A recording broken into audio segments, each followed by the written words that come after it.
r/ask Reddit. What rules were put in place because of you? No sign language during silent lunch punishment. My lunch period was so loud we got put on silent lunch for over a month straight. I decided the only clear solution was to teach my entire table sign language so we could still talk without getting in trouble. Apparently it was unfair to the kids who didn't know how to sign, so we had to stop. That seems like something your school should have encouraged. Agreed. Inventive, creative, educational. A friend of mine in a military school found out the regs never stated what color the bed sheets for a bed made for inspection had to be in. So this madman went and bought Power Ranger sheets and made the perfect regulation bed. I have never seen so many SGTs lose their shit but be unable to do anything since the regs were perfectly followed. Needless to say, the next year they were updated to state sheets must be plain white. Ducking with your sergeant is a risky play. I bet they were happy just to yell about something new. Back in the day, a radio station had a weekly trivia contest. The prize was a free pizza and movie rental. Somehow my mom figured out which book they were using for the trivia questions. She bought it and memorized all the answers. Each week we would call in immediately. Sometimes we were the first, but even if we weren't it didn't matter because other people were usually just guessing. We won almost every time. Even though we changed up who would actually make the call, they eventually figured out we were all from the same household. So they made it a rule you couldn't win if your family had already won in the last month or whatever. Up till then, we enjoyed a lot of free pizzas. Some guys at the local telephone company were call jamming any radio station giveaway in my large Midwestern city. All the stations banned any telco employee from winning. Jerry was an almost daily winner. That's awesome. I was home from surgery and listened to the radio all day. I figured out the rotation of the giveaways in the landline days. I would dial all the numbers but one, and right on schedule I would hit the last number to be caller number 1. Now here's the trick: if you don't hang up, you will still be there when they pick up the phone again. So I would be caller 1, 3, 5, etc. They got hip after I took my whole neighborhood to see Aerosmith with like 30 free tickets, posters, shirts and albums. Low-tech days. My brother and I got into a cattle prod sword fight at a farm store. We shocked the hell out of each other a few times and now they are locked up. We were in our 30s.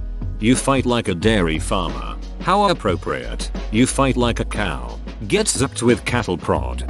Reminds me of that line from The Road to El Dorado. You fight like my sister. I fought your sister. That is a compliment. I put a croissant in one of those hotel toasters. It soon became engulfed in flames and needed extinguishing. Next day at breakfast they made a sign that said, if you'd like your croissant toasted, please ask a member of staff.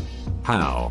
If it's the kind of toaster I'm thinking of, the croissant gets stuck when it reaches the back and the belt continues to move. Stuck soft bread catches on fire quickly in the back of the toaster eater. I worked at a restaurant that uses these toasters. Our croissants were always very soft and flaky. We would unstick them with our long bread knives.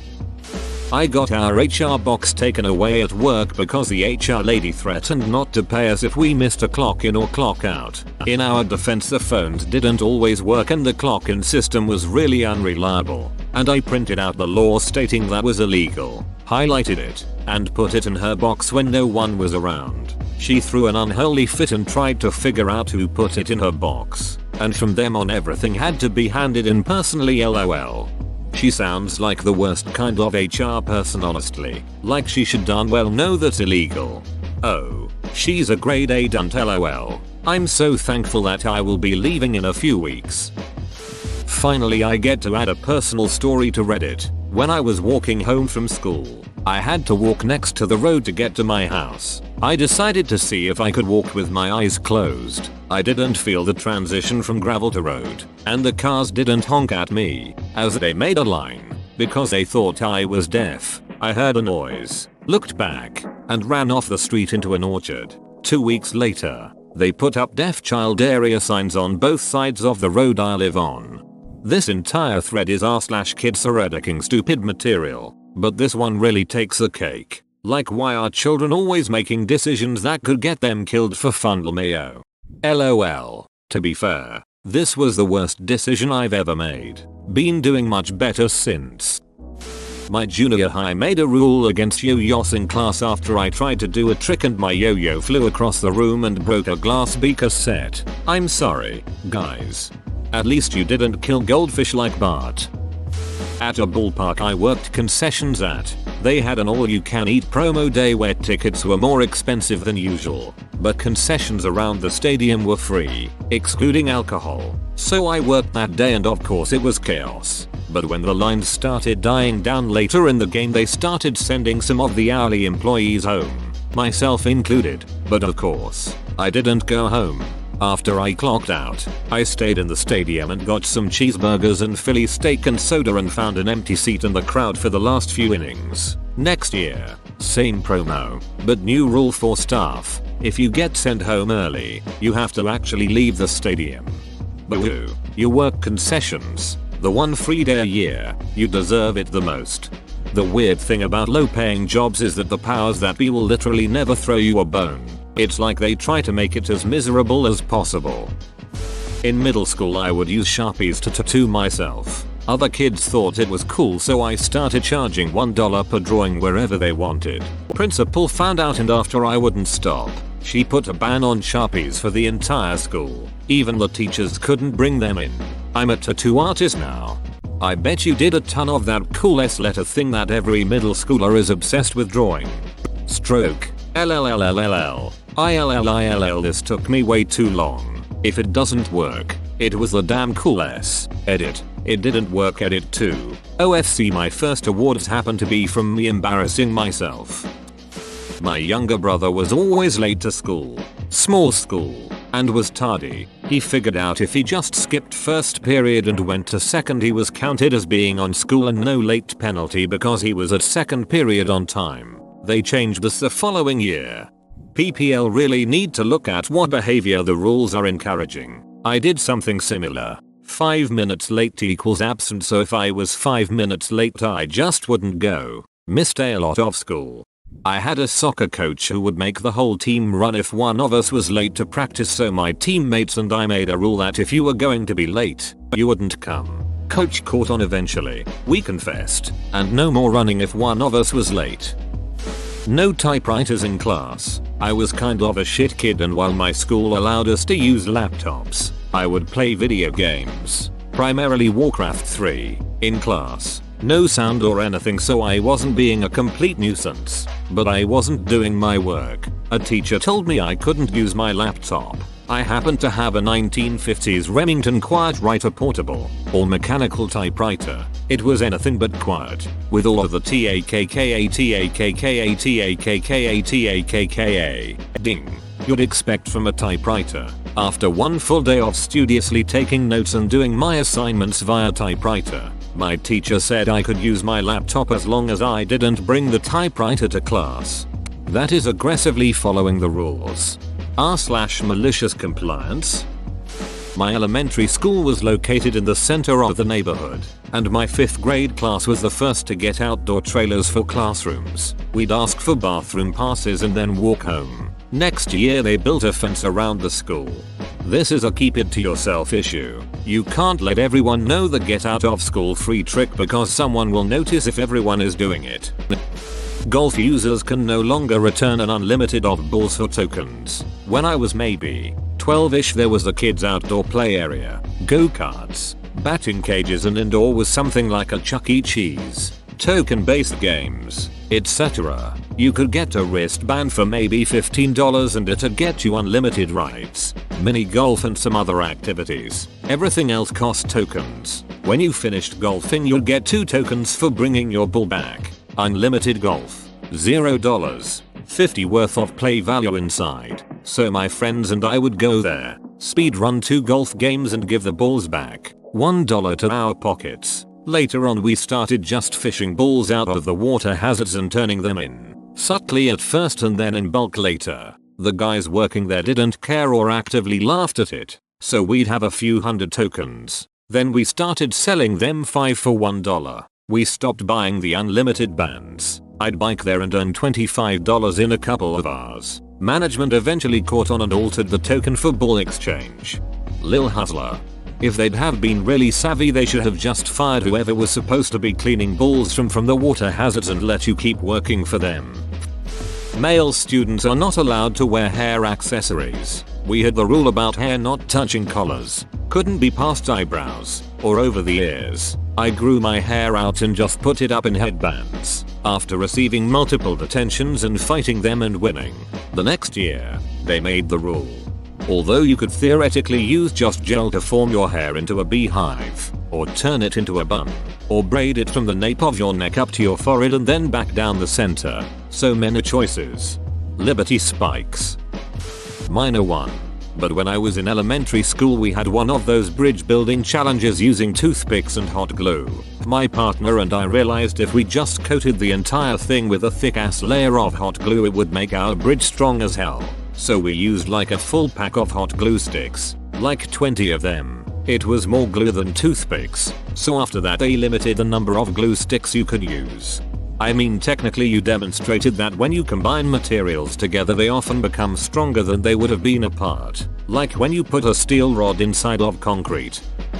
No more than 4 margaritas per person on Dollar Margarita and beer night in college. Some friends and I used to go to a Mexican restaurant every Thursday and often on Saturdays for $1 margaritas. As a group, we would go through a lot. Then they put the rule in. Then they changed it to $2 margaritas and $1 draft beers. Still a good deal IMHO. Yeah, that's still a steal, especially for poor college kids. We had a 24-hour pancake house near my college. They did all you can eat pancakes from 10 PM to 4 AM. It was like $10. They consistently had large groups of college kids show up and down pancakes for a few hours a night. I remember the one time I went with a group of wrestlers and football players. They didn't ever change their policy, but man, it had to have been discussed every once in a while. In history class in high school, there was about 10 of us really close friends. We would take every opportunity to make your mom jokes. A couple months into class the teacher made us sign a treaty promising to stop making fun of each other's moms. We signed it and started making fun of each other's dads. Improvise, adapt, overcome.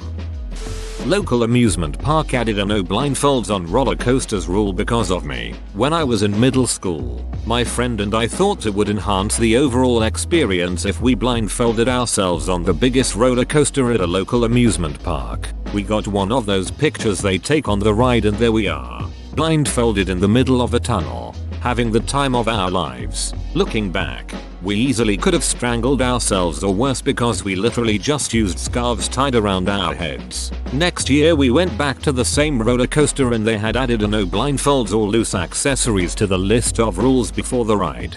I mean, you could also just close your eyes, but points for style.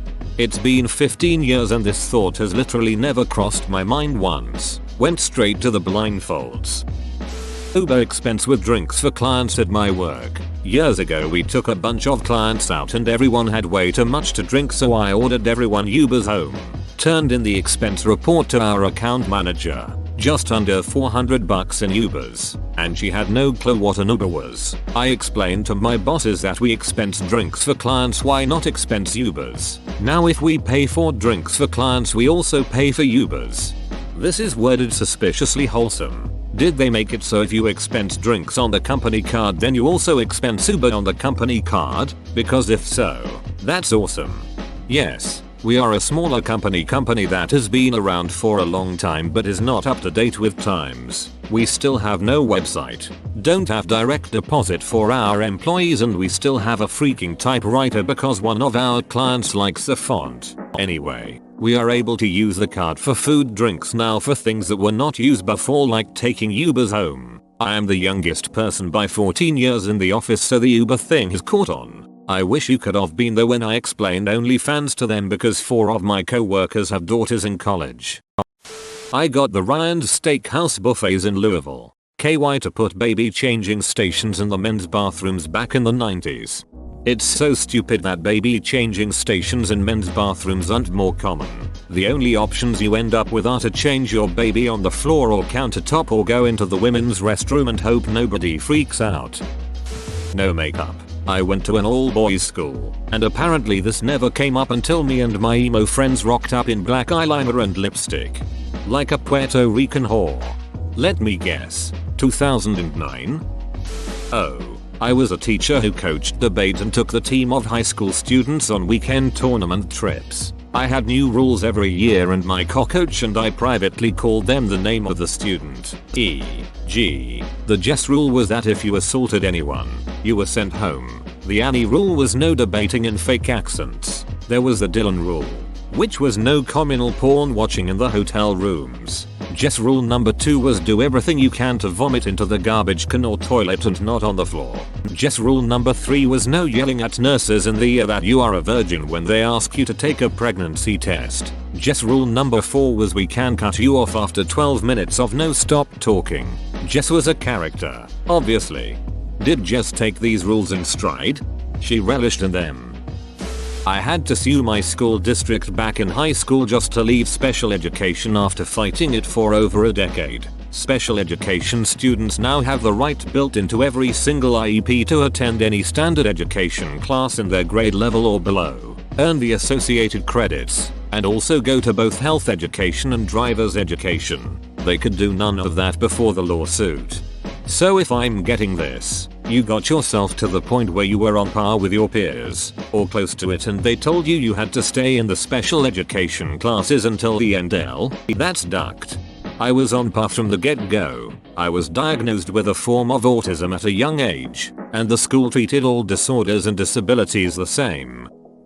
You can no longer skip to the end of training videos at Wendy's. I completed about 10 hours of this training when it was implemented, after I'd already been working there a year, in about 45 minutes. Open, skip, skip, skip, skip, do test, rinse and repeat. I was quite proud of my estimated time 45 minutes, time to completion 2 minutes. My store, which is a franchise location, got a call from corporate like an hour later. I didn't have to redo any of it though.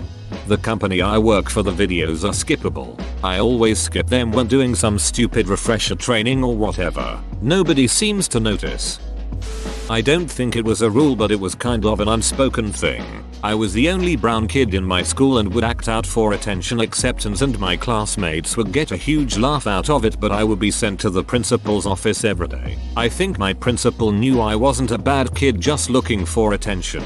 He moved a permanent desk into his office for me, and every day when I got sent down I would sit there. Had my name on it and everything. By the end of that school year I would pack snacks for both of us, lol. Haven't thought about that principal in a while, but I hope he is well and was patient with other kids as he was with me. Update. I tracked down what school he's currently working at. Called to find out when he'd get a free moment, and they said he makes time to speak to parents and students after school at 3:15. Going to wait in the office until he's free. Wish me luck. Hopefully he remembers me. Update number 2. I met with him today. He didn't have time to speak to me directly after school went out, but I did wait until he had time a couple hours later. He remembered me very clearly. Mentioned that he attended both mine and my baby sister's high school graduation. He was our elementary school principal, so it's sweet to know he went out of his way to keep up with all of his students. He then offered to buy me a hat. I forgot, but he confiscated one of my hats because I was wearing it in class, lol. I'm glad everyone encouraged me to reach out. It took me a while for this update because I didn't think I would be so moved by him remembering me. I think it's a good time to reconnect and have a laugh about it. I think he will love it. My older brother got a curfew enforced at Boy Scout camp when one of the leaders noticed him walking around the area in the daytime with his eyes closed, counting steps. He may have just been practicing being blind, but the adults assumed he was figuring out how to get around at night without lights so he could get into some kind of mischief, which, knowing my brother, was also possible. P.S. If you're one of those people saying but, you're not thinking like an 11-year-old. This sounds like some Calvin and Hobbes stuff. I had a teacher in 7th grade that banned the use of the word shamu. We apparently were using it as a joke answer to everything, which I had started doing as a once-in-a-lifetime joke for the 1-hour period. News spread, I guess, that she didn't like it, and soon all 7 class periods were giggling and saying shamu to everything she said. I came in 2 days later to a referral, an accusation that I had organized the Shamu party, and the entirety of her classes were instructed to never mention Shamu in her presence again. It was obscure to say the least. Edit. So I've noticed a few replies saying she thought I was calling her fat. Yes, I believe that is true, and I'm sorry that that was something I caused. I was a young kid from San Diego who went to SeaWorld twice a month from birth to 6th grade, moved to Northern Virginia, and Shamu was just sort of a concept to me. Reading the comments, I actually feel horrified. I never had any intention to do something like that. I pray that wasn't what happened. We managed something like that, except it was a hyper-religious teacher who kicked off one time someone said Jesus Christ as an exclamation in response to something. So everyone started doing that. So she banned that, and then people started using the football player John Carver instead as the exclamation, and she slowly got more and more pissed off about it. A good times Lomfeo. Was the kid's book Frindle based on you? Well, I doubt they're teaching the class these days, but when I took advanced programming techniques using Fortran, our professor added a line to all our projects stating that all programs had to be written in Fortran and only in Fortran. When a student asked why he'd added that, he told the class to ask me. I just grinned. I still got a perfect score on the one where I had a Fortran shell call an assembler subroutine which did 99% of the work. Didn't understand most of this, but congrats on the result. That must have been such a victorious moment. Imagine you're given a project with the instructions: create a robot that makes a peanut butter and jelly sandwich. But all you make is a robot that only plays a recording that shouts help. Make me a peanut butter and jelly sandwich in such a way that a human comes along and does it every time. Using Fortran to call an assembly routine is like making a robot that successfully asks humans to do things for it. Local job center no longer has working USB ports on public PCs because I found private files on multiple PCs with far too much private information about strangers. That seems like a really drastic solution. They could just make a script that erases the publicly accessible folders on a schedule. Most libraries and stuff that I've been to do that. So if you copy a document to the desktop, it gets removed within hours. They also make it clear that nothing stored on the computer is kept permanently. The dual major on my degree is no longer offered after I proved it would have been logistically impossible to graduate with it without my specific transfer credits. I'm confused. Did the school offer a degree program but did not have all the classes necessary to fulfill it? I am curious. And what was the dual major? My university offered forensic science degrees with a pre-approved list of dual majors. So forensic pathology is forensics pre-med, etc. I was the first person to pick forensic computing. The issue is that forensics requires all the life science WIDA courses first year, and CompSci has all the STEM WIDA courses first year, just on required courses with no electives. First year students will have to pick up a 180% course load. If I hadn't completed a year of engineering, I would not have been able to schedule, let alone complete, all the requisite courses, and I had to fight to get those counted. Things got worse from there. Courses I'd take from one stream would exclude me from taking required courses for the other stream and subsequent years. By the end of the degree I was on a first name basis with the registrar's front office staff. Most notably, I wasn't allowed to take the course entitled Computer Forensics because it was only open to third years, and by that time I'd taken too many CompSci credits to qualify. I was allowed to audit the course but I didn't receive a grade or a credit. I got the Dean of Forensics to admit they hadn't thought it through when they offered it, and they stopped doing so in my second year. So I'm essentially the only person with my degree. Whoa, you made it to the end? You're a ducking beast. I'll cut you a deal. Smash like and subscribe for more curated content, bruh. It's free and that's a great price.